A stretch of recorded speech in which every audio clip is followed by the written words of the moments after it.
The dark side and the Sith are evil. The Jedi and the light are good. Whatever else happens in the story, on the very basic fundamental level that is Star Wars, we can pretty much sum it down to good versus evil. But do the Sith consider themselves evil? Some would probably consider themselves pragmatic realists that believe evil acts are necessary for the greater good, kind of like Thanos, which for a Sith is pretty much the same thing. Power is always a greater good, though of course there are also those Sith that know they are evil, but embrace that about themselves, as the suffering of others only strengthens their connection to the dark side. What about the Jedi? Do they consider themselves to be good and noble? I would say some do, for sure. They are peacekeepers and champions of justice after all. But justice, legal justice that is, isn't necessarily always moral justice. Though the Jedi strive for peace and non-violence, they are not the Dalai Lama or Gandhi with glowing sticks in space. Jedi are the best trained and most lethal warriors in the galaxy. Even their children are more dangerous than your standard mercenary. Admittedly, this is Legends now, but Anakin Skywalker had his first kill just a few years after the events of Episode 1. Probably not a unique experience for a Padawan, perhaps except for the Jedi that were placed in the Service Corps. Most of those at one point or another had to kill someone or someones at an early age. Now granted, their victims were not the pillar of galactic society, and more lives were probably saved from their ideology of, we gotta remove this guy, yet killing at the same time isn't noble. It isn't peace, so could it be called justice? It depends on who you ask. Regardless of justifications, killing is never good. So are the Jedi then good or bad? Or do they merely just choose when? Well, Mace Windu has his own view on this, which I'm going to share with you today. This comes, of course, from Matthew Stover's Shatterpoint novel. Mace has returned to his homeworld of Harunkal in search of his former apprentice Depa Billaba, who he fears might have turned to the dark side. A native Korun named Nick Rostu, along with other Kirunal in his group, are trying to escort Mace to the fallen Jedi, who awaits her former master deep within the darkness of the planet's savage jungle. Despite my determination to hold myself unbiased, until I could see her, speak with her, feel her essence in the Force, despite my resolve to ask nothing and hear nothing, despite all my years of self-discipline and self-control. The heart has power that no discipline can answer. So I asked him. I told him of Depa's words of the Data Wafer, how she called herself the darkness in the jungle, and how she said that she had finally gone sane. How I fear that in fact she has fallen to the dark and is irretrievably mad. And Nick, crazy? He said with a laugh. You're the one who's crazy. If she was crazy, nobody'd follow her, would they? But when I asked if he meant she was alright, he responded, that depends on what you mean by alright. I need to know if you've seen her act from anger or fear. I need to know if she uses the Force for her own personal gratification, for gain or for revenge. I need to know how much hold the dark side has on her. You don't have to worry about that, he told me. I've never met someone kinder or more caring than Master Billaba. She's not evil. I don't think she could be. This isn't about good and evil, I told him. This is about the fundamental nature of the Force itself. Jedi are not moralists. That's a common misperception. We are fundamentally pragmatic. The Jedi is altruistic less because to be so is good than because to be so is safe. To use the Force for personal ends is dangerous.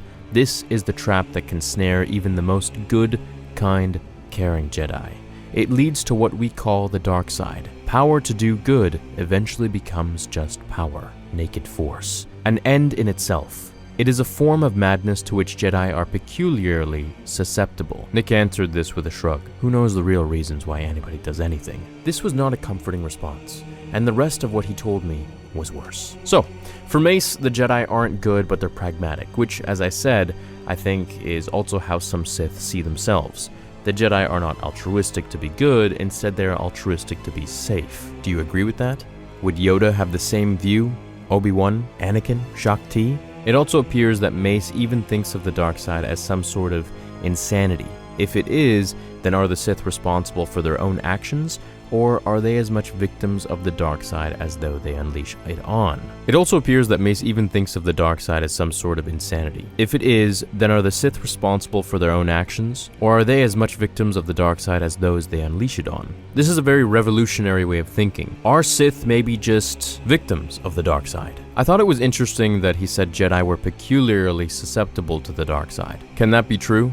I suppose the more you study and grow stronger in the Force, the closer to the dangers of the dark side you get. Given how many times that the Jedi have had members of their own fall to the dark side and become Sith Lords in their thousands upon thousands of years-long history, perhaps the best way they could have defeated their dark counterparts would have been to put a stop to their own order. If the Jedi refused to teach the Force ever again and packed up their robes, sabers, and temples and just ended on purpose, would that have lessened the impact of the Sith? As we know, it takes two to tango. Personally, I don't think so. I think the Sith would have just continued to be the Sith because their ideologies are their own, and the problem in the galaxy that exists is that the Jedi don't like their ideologies because they affect everyone else negatively for their own greater good. But we can also argue, does less Jedi equal less Sith? Hope you have an awesome day. Thanks for watching this video. See you in the next one. Until then, remember, the Force will be with you, always. Hey everyone, and welcome to another series where we're going to be covering some of the books,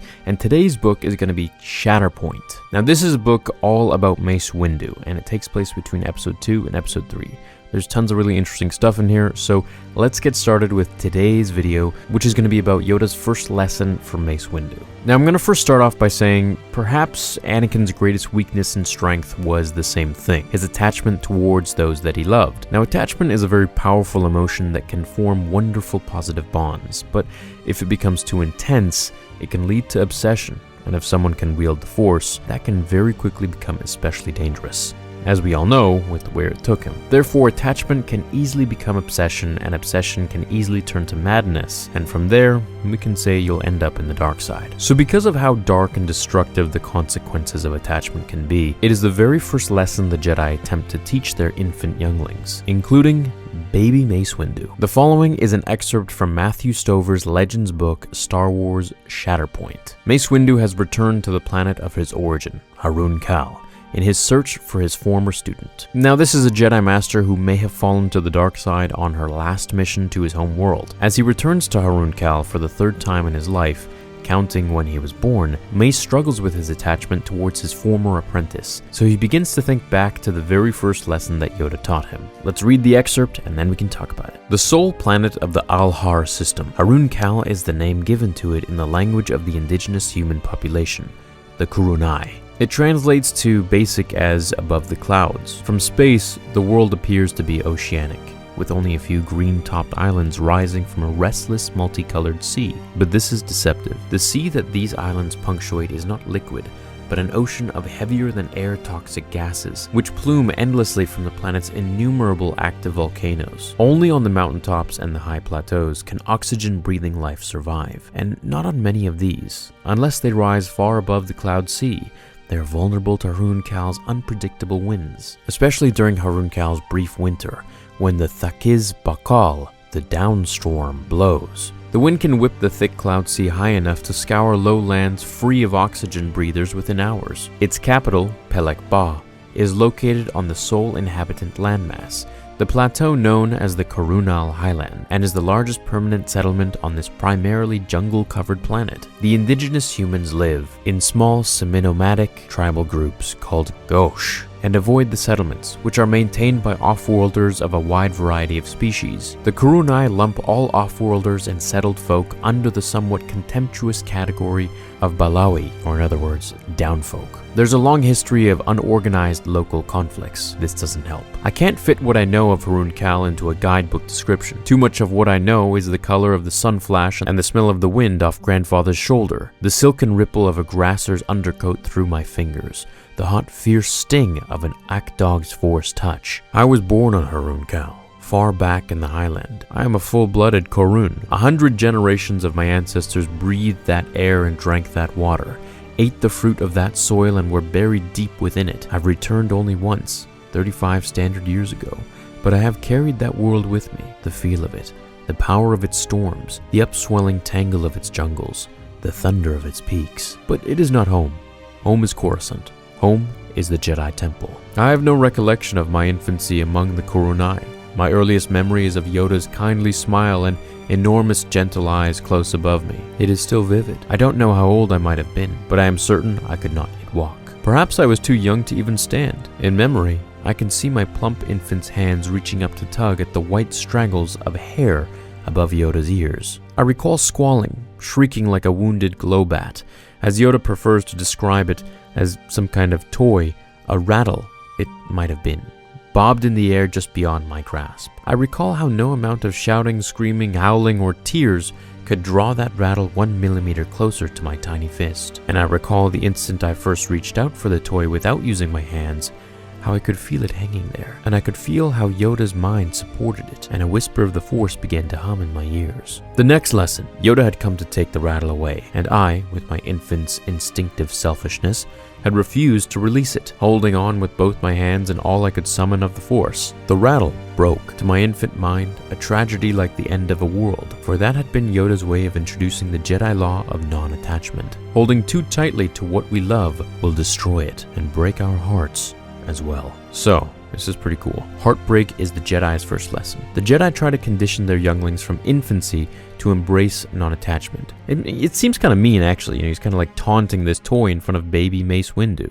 And then, all of a sudden, it breaks, and poor baby Mace was probably crying. Now, perhaps they're hoping if they learn this lesson so young, it'll stick on some subconscious level or something. I don't know how you guys feel about this, but I think the Jedi were a little bit too attached to the idea of non-attachment. Instead, they should have encouraged it, but then learn to meditate and think calmly during heartbreak or moments of fear for those you love, like how Anakin was supposed to bring balance to the Force. The Jedi could have found a balance between non-attachment and crazy obsession, but I feel like they were so afraid of anything that might make them have some sort of emotion outside of just being plain yogurt that they just sort of became these robotic dogs. And in the end, they were just adhering to what the Senate was telling them to do for the Republic. For democracy. But anyways, we know only a Sith deals in absolutes, but in some ways it seems like Jedi kind of deal in absolutes too. They really think there's only one way to do something, when really there isn't. I think Qui-Gon was a revolutionary Jedi, and I even think Dooku was as well, but of course he went kind of crazy and went to the dark side fully. Whereas Qui-Gon stayed in the light, but he listened more to the Force. He wasn't persuaded and swayed so much like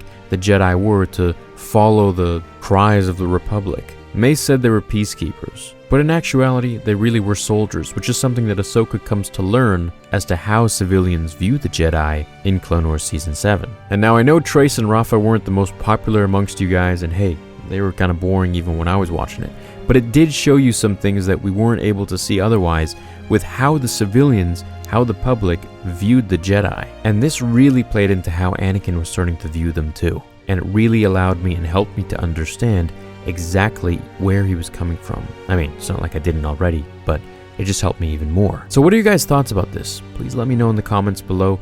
Do you think the Jedi were just a bit too attached to the idea of non-attachment? And this is a bit of a discourse. Do you think they should have allowed Anakin to actually go back and find his mother? Because he was going to do it anyways, and look what happened. They could have avoided that whole thing if they just somewhat believed in attachment a little bit and how to deal with it. I think Qui-Gon would have been the father that Anakin needed. But then again, this video is about Mace Windu and Yoda's teachings. But as always, it leads us into a different conversation, and that's the whole fun of it. Hope you have an awesome day. See you in the next one. Until then, remember, the Force will be with you, always. Fulfill your destiny.